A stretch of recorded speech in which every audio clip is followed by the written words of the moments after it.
Free speech on social media is a topic that ignites passionate debates among politicians worldwide. Some argue that social media platforms must protect freedom of expression, allowing users to share their opinions without fear of censorship.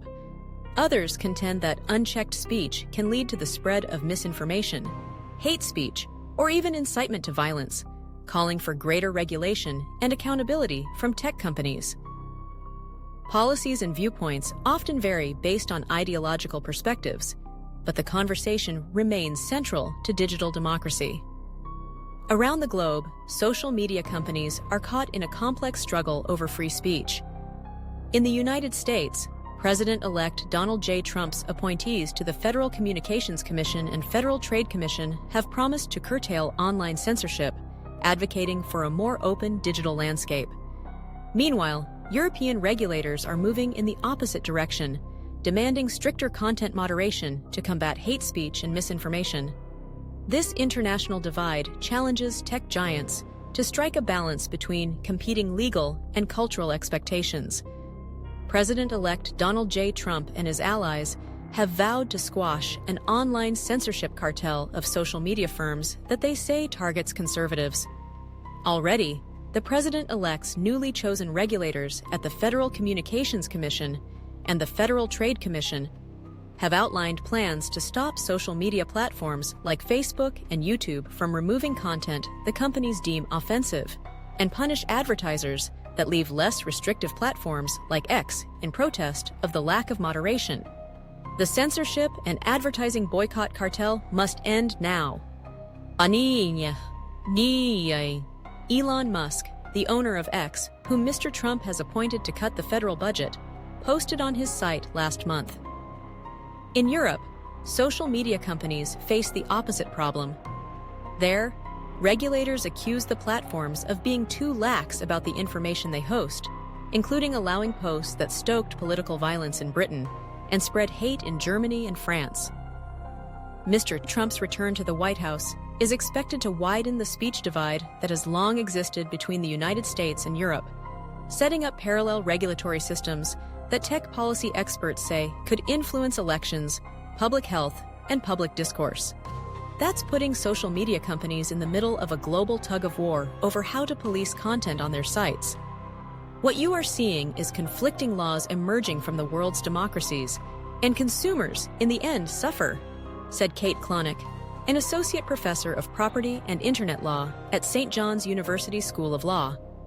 The result could be a fractured internet experience where people see different content based on the laws where they live, she said. Free speech is core to making America great, said Morgan Ackley, a spokeswoman for Mr. Trump. President Trump is committed to protecting this right for all Americans, she added. The cross-Atlantic regulatory clash stems from distinctly different global views on free speech. The United States, which has the First Amendment, also passed a law in 1996, known as Section 230, that shields companies from liability for content posted online, meaning it is largely up to social media sites to decide what to remove. In Europe, unfettered free speech is considered a potential threat to democracy. Historical moments like the rise of Nazism inform policy, and freedom of expression is balanced against the potential harm to the public, particularly when it comes to religious or racial minority groups. Editors' picks this dress is dividing the internet. The best movies of 2025 so far for these New Yorkers: brutal apartment hunts make good content advertisement. Skip advertisement. This summer, the British government imprisoned people for social media posts encouraging violence during riots intensified by misinformation about the murder of 3 young girls. The German authorities raid people's homes over allegations of anti-Semitism, insults, and other harmful social media behavior. France arrested Telegram's chief executive, Pavel Durov, for his failure to rein in illicit content on the messaging app. In the European Union, the Digital Services Act, passed in 2022, requires companies to quickly remove illicit content or face fines of up to 6% of their total revenue. Britain passed a similar law last year to regulate online speech, particularly content seen as harming children or encouraging terrorism. In the United States, speech is restricted only when it comes to imminent threats, like falsely shouting that there is a fire in a theater, said Daniel Hulsnagel, a German appellate judge in Berlin who helped draft that country's online hate speech law.